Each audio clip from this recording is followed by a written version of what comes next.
మేడ్చల్ జిల్లా కుతుబులపూర్ నియోజకవర్గం కాంగ్రెస్ ప్రభుత్వం తెలంగాణ తల్లి విగ్రహానికి చేసిన అపచారానికి నిరసనగా నిజాంపేట మున్సిపల్ కార్పొరేషన్ పరిధిలో బీఆర్ఎస్ పార్టీ శ్రేణులు తెలంగాణ తల్లి విగ్రహానికి క్షీరాభిషేకం చేశారు. నిజాంపేట మున్సిపల్ కార్పొరేషన్ పరిధిలో నిజాంపేట రాజీవ్ గృహ కల్పలో deputy mayor Dhanraj Yadav, NMC BRS party అధ్యక్షులు రంగరాయ్ ప్రసాద్ ఆధ్వర్యంలో Nizampet municipal corporation BRS party కార్పొరేటర్లు, సీనియర్ మహిళా నాయకులు, బీఆర్ఎస్ పార్టీ శ్రేణులు తెలంగాణ తల్లి విగ్రహానికి పాలాభిషేకం చేసి కాంగ్రెస్ ప్రభుత్వ వైఖరిని తప్పుపట్టారు. వారు మాట్లాడుతూ కాంగ్రెస్ ప్రభుత్వం నెలకొల్పిన తెలంగాణ తల్లి విగ్రహం కాంగ్రెస్ తల్లి విగ్రహం మాదిరి ఉందని, శుభ సూచకంగా కుడి కాలు ముందు ఉండాల్సి ఉండగా ఈ విగ్రహానికి ఎడమ కాలు ముందు పెట్టారు. సోనియా గాంధీ మొప్పు పొందాలని ముఖ్యమంత్రి రేవంత్ రెడ్డి విగ్రహాన్ని మార్చారని తెలిపారు. విగ్రహాన్ని మార్పు ప్రజల ఆత్మ గౌరవాన్ని దెబ్బతీశారని పేర్కొన్నారు. ఈ కార్యక్రమంలో కార్పొరేటర్లు బాలాజీ నాయక్, గాజుల సుజాత, సీనియర్ నాయకులు, డివిజన్ అధ్యక్షులు తదితరులు పాల్గొన్నారు.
ఈరోజు అధికారంలో ఉన్న కాంగ్రెస్ గవర్నమెంట్ మరి ప్రజలు మ్యాండేట్ ఇచ్చింది ప్రజల భవిష్యత్తు మార్చమని, ప్రజల జీవన శైలి, జీవన స్థాయిని పెంచమని వాళ్ళకి అధికారం ఇస్తే తల్లుల ఫోటోలు మార్చడం, టీజీని టీఎస్ని టీజీ చేయడం, ఇవాళ నీకు ఇచ్చింది దీనికోసమా నీకు అధికారం ఇచ్చిందని అడుగుతున్నాం.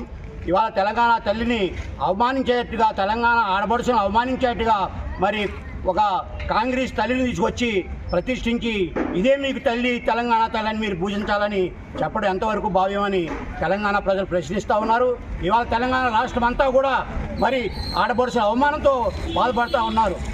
ధనిక రాష్ట్రమైన తెలంగాణ రాష్ట్రంలో తెలంగాణ తల్లికి బంగారు ఆభరణాలు ఉంటే, కిరీటం ఉంటే నీకెందుకు అంత బాధ అని ఈ సందర్భంగా తెలంగాణ ప్రజలు ప్రశ్నిస్తూ ఉన్నారు. తెలంగాణ తల్లి మరి అందరి హృదయాల్లో ఉద్యమం సమయంలో ఏవైతే తెలంగాణ తల్లిని అందరూ ఆవిర్భవించుకున్నారో ఆ తల్లి రూపం తెలంగాణ ప్రజలందరి హృదయాల్లో నిక్షిప్తమై ఉంది. నువ్వు అక్కడ ఇక్కడ అలాంటి విగ్రహాలు పెట్టినంత మాత్రాన తెలంగాణ ప్రజల హృదయాల నుంచి తెలంగాణ తల్లి రూపాన్ని మార్చలేరు. ఇవాళ రాష్ట్ర అందరికీ నమస్తే. ఈరోజు తెలంగాణ తల్లికి పాలాభిషేకం చేయడానికి వచ్చిన నాయకులకు, కార్యకర్తలకు అందరికీ ధన్యవాదాలు. మనం ఏంటంటే తెలంగాణ తల్లిని అవమానపరిచే విధంగా రేవంత్ రెడ్డి గారు చేసిండ్రు. వారు మొత్తం తెలంగాణ తల్లి నగలన్నీ దోసుకొని అమ్మేసుకొని పుట్టి తెలంగాణ కాంగ్రెస్ తల్లిని పెట్టిండు. ఇది తెలంగాణ యావత్ తెలంగాణకు అవమానకరం. మేము రాబోయే రోజులలో నిన్ను ఈ ఊర్లో ఉన్న ప్రజలందరూ ఉరికిచ్చి కొడతారు బిడ్డ. తెలంగాణ సంస్కృతి సంప్రదాయాలను ఆగం చేసినావు కనుక మేము ఈ తల్లికి పాలాభిషేకం చేస్తున్నాం. జై తెలంగాణ.